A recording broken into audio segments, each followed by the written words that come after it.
guys, this is Sierra, your host with Boss and Biz and Beauty Podcast. This podcast is for all the mom bosses, boss babes, entrepreneurs, and all of those creatives and artists out there in the beauty industry. I'm so excited to have Lilly on this show right now. It's been a really great short journey so far, but a very amazing just time to, community is very important. And so, Lilly, I'm so happy you're here. Yes, so happy that you invited me to come on the show. Episode 1, what a way to kick off the season. Yes. Amazing. Yes. And so I basically kind of wanted to do a little intro of her, like what she does. She's a Vegas studio content studio here in Vegas. And so I kind of really fell in love with her vision. And this topic of this episode for season 1 is leaving our 9-to-5. And so what I'll be doing is just getting your input and just kind of getting some insights on like how you got here, what kind of led you here, and, how was leaving your 9-to-5? Yeah, no, it has been an amazing journey so far. I am only 1 month in with being open here at the studio, but it's been an amazing month so far. Yay. And all of the support, especially from people like you, has been amazing within the community. But I guess this was always kind of something that, you needed, but you didn't know you needed. Exactly. No, I feel that. And so tell me kind of like, what was your background? Like, what did you do before kind of, getting into Lilly's content studio? Well, not as exciting. I was in human resources for the past 20 years. I've been in human resources, all of anything you can think of with an employee, complaints, pay, benefits, all of those fun things. That's what I did. Okay. So not as exciting as this, but definitely this has been an amazing journey to be able to do something and meet so many creative people. Just seeing so many people that are actually doing their passion, that have already left their 9-to-5 or on the brink of leaving that 9-to-5. Yes. And just to see the passion that goes into some of the projects that people are creating here in the studio, it's fulfilling. No, I can definitely see that. And I actually got firsthand experience with glamming you up and having a couple of your clients coming in here to do photos. And I honestly, when I saw it on my Instagram feed, because that's I'm gonna give you guys a rundown on how I found Lilly.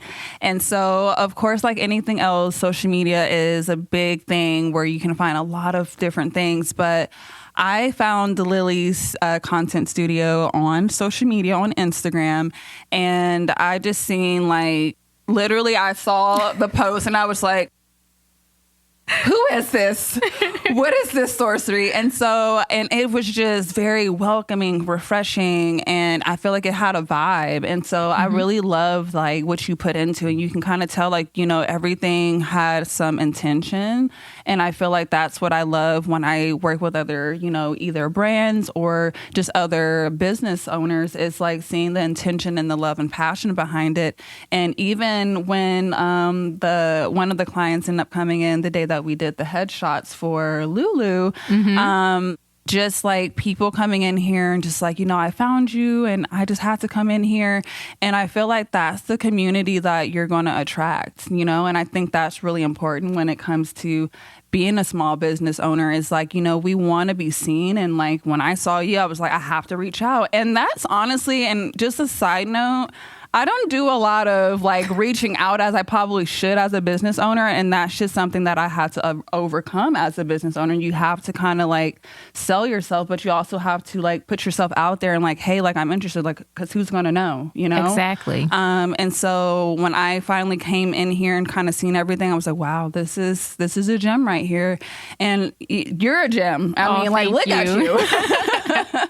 So, no, I'm so happy that, we're here and just all the things that you have going on, because we have your brown skin with brunchin'. Yes, we have brown skin brunchin'. So that's been around for about 5 years. I've been blessed to be able to tell that story a lot of different times, and places like Essence and Travel Noir have picked it up. But it's amazing to see the growth that has come from that, where now we're in over 87 locations across the globe. So we're not just here in Vegas. We are everywhere. So if you're looking for a community of women that's going to be supportive, Brown Skin Brunching is it. Oh my gosh. No, I love that story that you told to just, share that story with us. Like what inspired brunching? Brown Skin Friendship. Brunching. Yes, friendship. So you just talked about how you don't go out enough to network, right? And you don't shoot your shot enough. Right. And where can you go to shoot your shot, but not just for business, but for friendship? This is true. As you get older, it gets a little harder to go out here and meet grown friends. Yes. And you're a little socially awkward sometimes where you're like, well, I don't want to be that creep. Right. But what if there was a space, which there is now, where you can go and shoot your shot to a group of women that actually want you there and they want to be your friend. They want to go hang out and they're everywhere. Yeah, and eat some good food. And Amen. eat some good food. Don't leave that part out. Yes, I love me some food. And no, I do love that aspect of what that is doing because myself, like I said, I don't do the best reaching out and kind of getting out and socializing. And a lot of that does have to do with like my passion for hair and makeup. I'm very busy doing a lot of bridal here in Vegas. And so sometimes, and I know this year specifically, I told myself that I want to do more socializing because I work really hard, but I also love being around other women. I love uplifting. I love hearing stories. I love, helping someone in their business anywhere I can.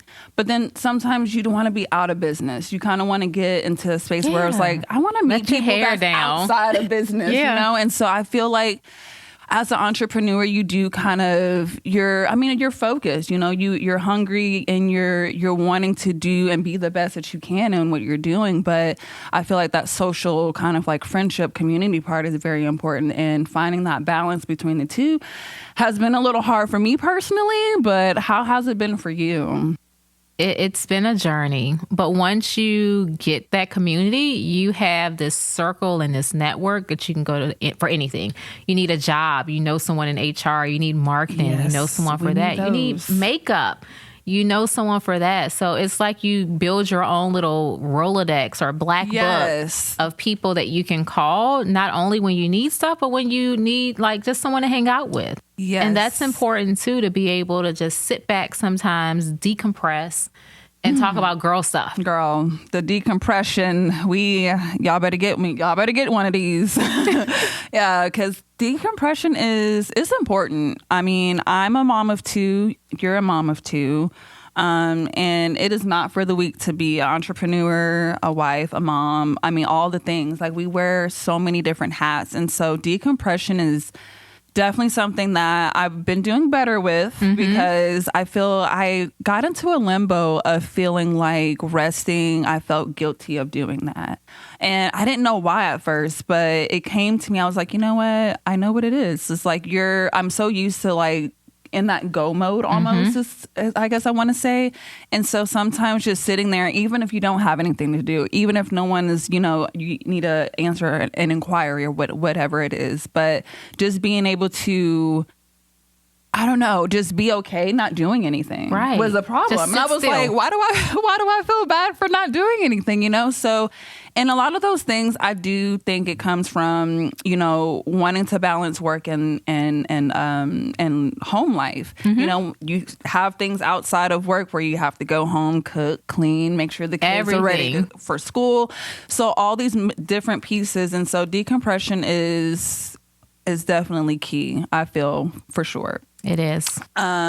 I definitely would love to hear about your wine. Like, y'all, Lilly, she's a whole mogul out here, you guys. Multi-talented. Like, she's in everything. So, and that's why I love, and that's just one of the reasons why I wanted to interview you first as my first interviewer, because I feel like you have so much to put to the table and to share that is going to help not only just, bringing a community, but sharing a story, because those are some different umbrellas you're in there. There are a lot of different umbrellas, but since you're talking about leaving a 9 to 5, how do you leave your 9 to 5 and make sure you still have stability? Right. So it's almost like you have to build your table with a lot of different legs so that if one leg is kicked over, broken, cracked, or whatever the case may be, you're still okay. Yeah. You're still okay. You still have that security. But with the wine, that's like the fun part.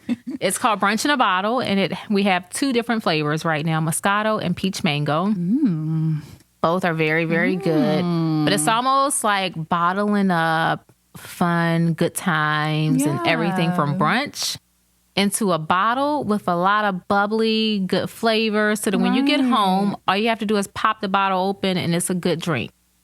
Just pour. I need to get one of those. Yes. A couple of those. And so what kind of inspired you to kind of get into making a wine? Was it just something that you've always wanted to do? Was it kind of something that kind of came up in the spur of like the journey or? 2020. Yeah. 2020. So just like everybody else, I was in the house, bored. We're looking at my rations. Like, can I get to the store? Are they going to have what I need? Right. But, I realized I was not a good mixologist during COVID. And a lot of my drinks came out really, really bad. Right. So how do you create something where a person just like me that's not a good mixologist can just open up something and it's good to drink and pour?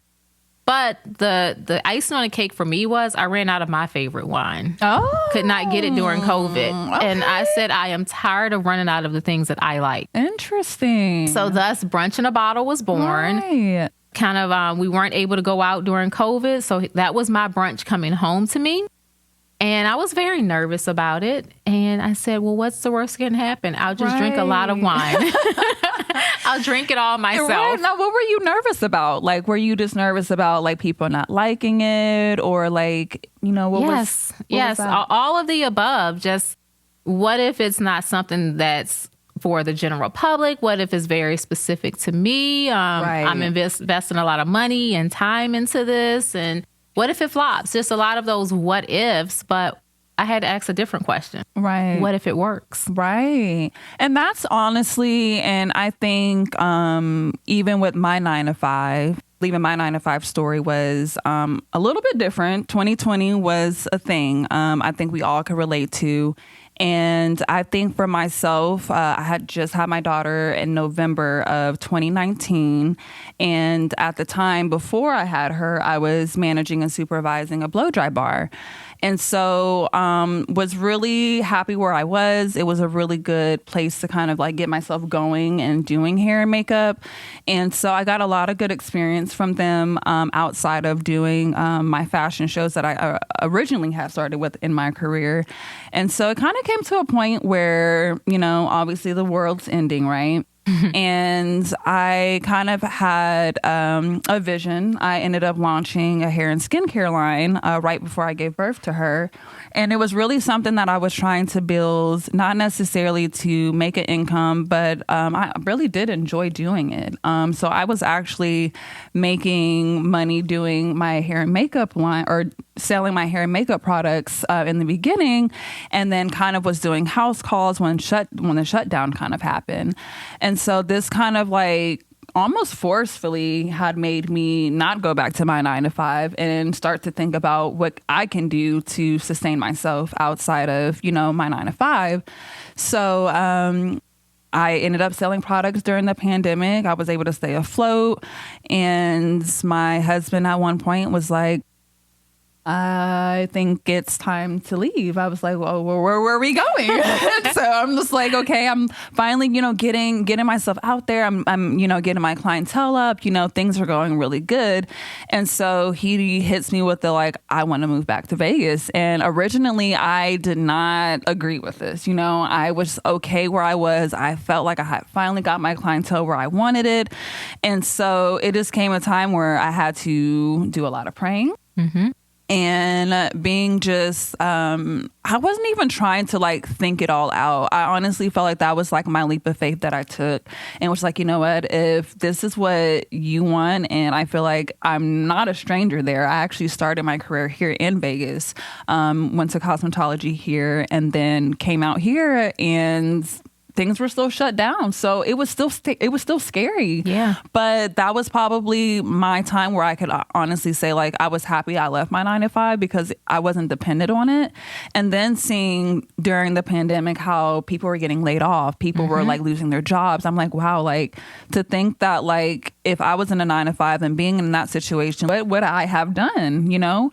And so looking back, I'm just like, wow, I'm glad that I took this leap because now I'm here recording with you. Right. But even with like leaving your 9 to 5, did you ever really see yourself leaving into a certain point, or were you like, this is it? Well, this is the thing. I think that throughout life, we are always conditioned to believe that the 9 to 5 is the real security. Right. And that determines like your level of success. Right. If you're working for some big corporation and that you're at the top of the ladder. Right. But I think that the one thing that we can all say that we learned from 2020 is that that's not security. And even with all of the tech layoffs that are happening right now, that's not security. But one thing that is secure is if I own the bag. I can't fire myself unless I want to. Exactly. And I am completely in charge of my earning potential. So a lot of your 9 to 5s, you're going to get a 3 to 5% increase if they think you did a good job. And that could be very ambiguous. But for me, I get to wake up every single day. I define my worth. I define my raise. And if I'm going to eat, I'm either going to go out and hustle for steaks or for ramen. But, you know, I'm the one that's in charge of my worth, my earning potential, and no one else can fire me. Right. And for me, that's the ultimate security. Yes. No, I feel all of that. And I think that's the thing that honestly really birthed this podcast. Like, I was very fortunate to like have a mentor to kind of like guide me into like the steps of being an entrepreneur. And I also understand like entrepreneur is not for everybody, but if you could get there and you can get through the hurdles, I definitely feel like there is a lot of freedom to, you know, doing this, but do know it's not for the weak. It's not less work. And, you know, something that I felt that changed my like mindset when I was in my 9 to 5 is that if you are complaining about your 9 to 5, then you're not ready to run a business 24/7. And I felt like that changed my mindset tremendously because I was so ready to get out on my own. I was so ready to do this. I was so ready to just start doing, right? But I'm like, let me just learn where I'm at. And that's the thing too. Like, you know, I was in an environment where I see myself to be on my own. And so really learning and changing your mindset to think like, okay, it's not going to be all rainbows because you're not working underneath someone. You're actually doing more work. You're having to be more accountable. You're having to be more reliable and planning ahead. That's kind of where I struggle at sometimes, trying to plan ahead on things. So as you go, you do learn kind of just how to maneuver. And so I feel like that's a huge thing. Absolutely. And let me look. So when it comes to being an entrepreneur, what is one thing, or what should I say, one mistake that you felt honestly took a really good, I guess was a really good impact for you? And I guess what I mean by that is, because I feel like a lot of people think that making mistakes and doing something new or trying to run a business is a bad thing. But sometimes some of our mistakes, I feel like, make or can break you, but sometimes they're learning lessons. So is there any mistakes that you made that honestly turned out to be honestly blessing in disguise? Well, I would say every mistake is an opportunity to get better because if you're not making mistakes, then you're probably not growing. Every time you make a mistake, it's an opportunity for you to reflect and understand what went wrong and what I could have done right so that I don't do that again. And it helps you to get better. Right. I guess I can't think of a good, but I mean, I feel like they're all good mistakes along the way because it's like the sum of a lot of little bad things that went right. And I mean, went wrong and a lot of things that went right. So I have to like think back to a long time ago where it felt like, you know, that life was just falling apart And it wasn't falling apart. It was everything that was about to go right, where sometimes things have to be removed from your life for you to understand that there's another door to walk through. And sometimes we aren't mentally prepared to be able to walk through that door until some of the distractions are gone. And I can remember that point in my life where it was a lot of things being removed and a lot of change. And I'm like, oh my gosh, how do I deal with all of this? But it took all of those things being taken out of my life for me to be able to grow into the person that I am today, to be able to walk through these new doors. Yeah. And I feel like I could certainly relate to that, because I feel like you do have to discipline yourself. You do have to make some sacrifices, I feel like, to really be where you see yourself being. And I know a lot of that when it comes to sacrifices or having to figure out like, okay, am I going to get my nails done this month, or am I going to invest in my business this month? And so there are different things I feel like you have to do to get yourself in a certain place. And even outside of business, I feel like you will soon see that that strangers will support you more than the people you know. And, you know, that was something that I learned very quickly, honestly. And, you know, me growing up a military brat, it wasn't necessarily a big thing that I felt that was, should I say, it didn't bother me necessarily that's what was going on. But I did start to see like, okay, like just the difference in the dynamics of just friendships and like, you know, I've known you all my life, but there's no support. And that's honestly a thing that a lot of people everyone can't sit up here and say like, hey, I'm doing what I love to do every day. Exactly. Like there's not, I mean, me growing up asking my mom and my grandma every day, how was work? Oh, it was long. Right. It was like, and I was just like, I was just growing up, I was like, I don't, right? I'm just like, why is there this stigma of like, oh, work was long? Like there's just like this dreading like conversation about it. But it's like when they ask us, well, how was school? They're expecting us to be like, oh, you know, school was great. This is what I learned, you know? And so that's how I want to talk about my business. That's kind of like what I want my kids to see when they're like not happy in their 9-to-5s. And don't get me wrong, I'm not saying 9-to-5s or you shouldn't do them, you know. By all means, get your money, make your coins, take care of your family. But when you're wanting to walk into this field of leaving your 9-to-5, you have to know that there's so many changes that comes after that. Like there's relationship changes, there's money changes. Like, I mean, I feel like now that, you know, I'm probably making the most money I've ever made in my life. It's different to, you know, hang out or reach out to those old friends or whatever the case may be, because either I'm busy or, you know, it's literally like this, like, hey girl, I'm available next Wednesday at 9:00.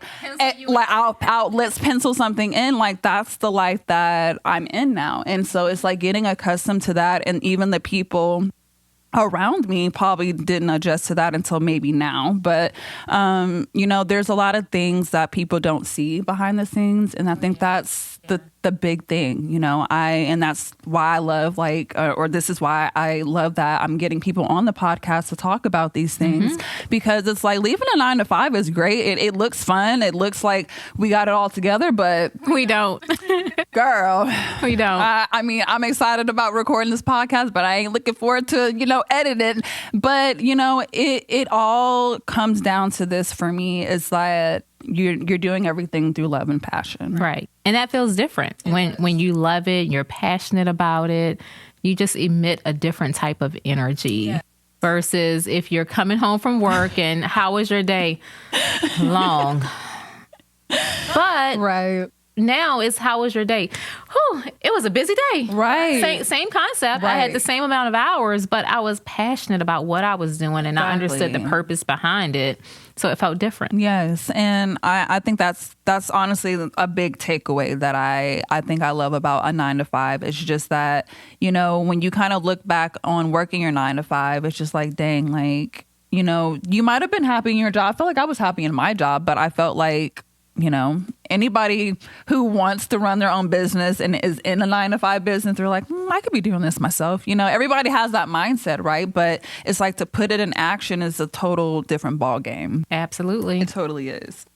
And so since we're kind of like speaking about just like having the passion, like what is it that wakes you up every day? Like what inspires you to wake up every day to whether you have clients booked for the day or not? Like what kind of like gets you out of bed? I would have to say my children have always been my motivation, where it's like either I can get up and make this a great day for you or a bad day. And every day I choose to get up and make a great day for them. Right. Because I want them to have things that I didn't have. I want them to be able to have like generational wealth, things like life insurance that no one got from me, good credit, and, home ownership before the age of like 21. Yeah. All of those dope things that no one was able to provide for me. That's what I want to be able to provide for my children. So every single day that I get up, I know that I'm working towards being able to provide things for them that I did not have. Yeah. And then I like nice things. So I like nice things. So, that wakes me up in the morning too, to know that either I can go to Walmart or I can go to Jimmy Choo. So that's a motivation there. All right. And so I wanted to kind of hop on this because I was watching, I don't know if it was a podcast or an episode, but something that I felt that I wanted people to hear was when it comes to leaving your 9-to-5, when it comes to having to make these sacrifices to do that, and even the transition itself is a lot. I feel like a lot of people are in fear, they're scared, they're not wanting to necessarily take risk. And I honestly felt like this was like, I wish I would have heard this 5 years ago, that you have to be a disaster to become a master. And so when I thought of that, I was like, whoa, like procrastination went out the window, perfectionism went out the window. All the things that I feel like are my kind of like fear, like imposter syndrome, like all these different things, kind of like came across my mind and they poof, went away. And that's the one thing I feel when it comes to leaving a 9-to-5 that I want people to know is that going scared, sometimes you're not going to know what to do until you're there. Right. Definitely do your research, make sure that, you have all your business things lined up. A lot of people, they want to start a business, but don't know where to start. Yep. And that's where I feel like I like to come in when it comes to like the education part of how to start a business, how to leave a 9-to-5, what to do before leaving a 9-to-5. What is a tip that you can give for people who are thinking about leaving their 9-to-5? What's maybe like the one tip you should probably either be aware of or just make sure that you have squared away? I would say that people are probably most afraid of how the finances will be once they leave the 9-to-5. And I'll back up for you and tell you a little bit about how I prepared myself for that part so that once the 9-to-5 was gone, right, I was still in a good position.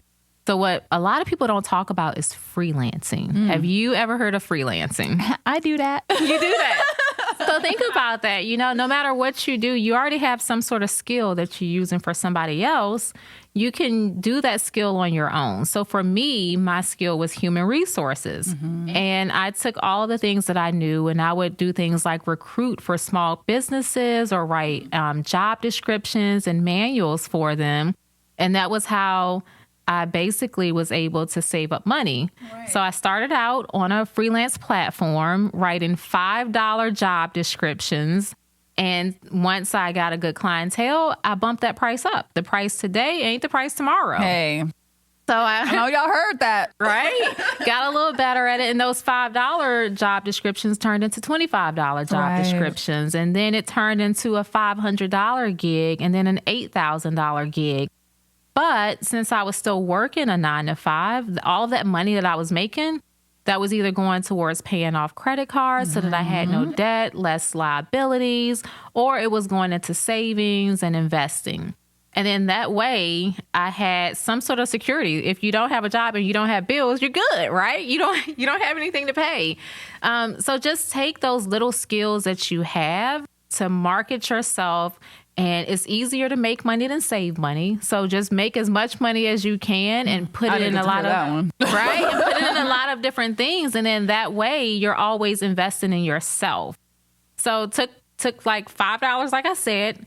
Once got to $500, we became an LLC. Right. And we took that $500 to go and get that $8,000 contract. And we just kept investing back in ourselves to the point where we had a lot of good things going so that once that leg did come from up under me with the 9 to 5, I was okay. Yes, I love that. And I think a lot of people, some people, they may not have the resources. And I feel like that's another thing that I feel like kind of, I guess has people kind of detour from like wanting to like pursue that. And I feel like with that, using the resources that you have, a lot of the times we do have to invest to kind of get starting in business or whatever the case may be. But I definitely feel like that's where discipline and, all of those things kind of come into play. Network. Right. You can barter. You can connect yourself with good people that may have the services that you need. You find someone that can build a website. Okay, well, you do makeup. You do my makeup, I'll build your website and vice versa. And before you know it, you have your business up and running and you didn't spend a dime except your time and your commitment. Exactly. And I feel like, with that, time and commitment, man, time and money is, is everything. I feel like one or two things you're going to do. You're going to spend money doing what it is that you need to do, or you're going to, utilize your time. Mm-hmm. And so a lot of those two things I feel like are really big for me, especially because, I am doing a lot of things. I am, I'm doing hair and makeup. I'm doing podcasts. I'm trying to network, content creation. Do it all. So, it's just like, and I think that's what I love about being an entrepreneur is that I can kind of move, and kind of just like camouflage on like, the seasons, right now for weddings, it's like, it's a little bit of a slow season, but I've created, different lanes to where I can kind of like hop in and out of to kind of sustain what it is that I'm doing. So then when I do kind of pick up, I can kind of like keep it going or investing more in what I'm doing. What can you see yourself with Lilly's content studio here in the next year? Like where do you see things kind of going for you here? The reception has been amazing. So in the next year, I just see that this being like a name across Vegas where everyone has heard of Lilly's content studio. They've been here. They've referred people here. And then that we have another studio open. Oh, yeah. Right? Oh, so my goodness. we need options. We need options. Yes, because it's like a great space. And like you said, you can come here and be yourself, be creative. I know I come here every day and I'm just inspired. The pink does it, but yeah. And funny story, you guys, like pink has never been my favorite color. And that's all my brand is now. And so it kind of just goes back to like, the things that I felt like back then that I didn't like are like becoming like my superpower or like what's actually working for me now. So try not to think so hard, like, for the people out there, when it comes to like you thinking like you don't like something, try it out first, see how it works. I feel like a lot of us, we're so in our heads, we're so wrapped up around this like idea, but sometimes you just have to start and kind of see where it takes you, because I honestly I never thought about coming straight to Vegas and like getting straight into bridal at all. Like it just wasn't like that was exactly what I wanted to do. It kind of found me.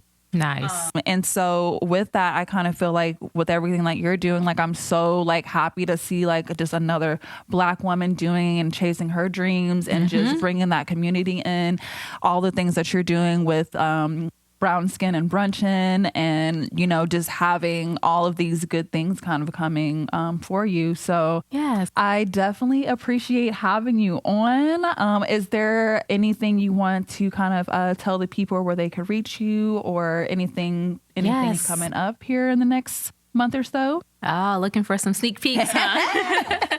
But you can reach me online, www.brownskinbrunching.com. If you need a community of women, want to come out to the studio, that is lillyscontentstudio.com. And then if you just want to be my friend on Instagram, I am Brunchin, Lilly, Lilly on Instagram. All right. Well, thank you guys for tuning in. If you guys have loved what we talked about, I definitely would love to hear it down in the comments. I am so happy to have Lilly on here. You will definitely be seeing more of her and more of her content studio on my page. So if you have not checked her out, check her out, and you can find everything as far as links and connect with me down below. And I will catch you guys on the next. Bye, guys. Bye.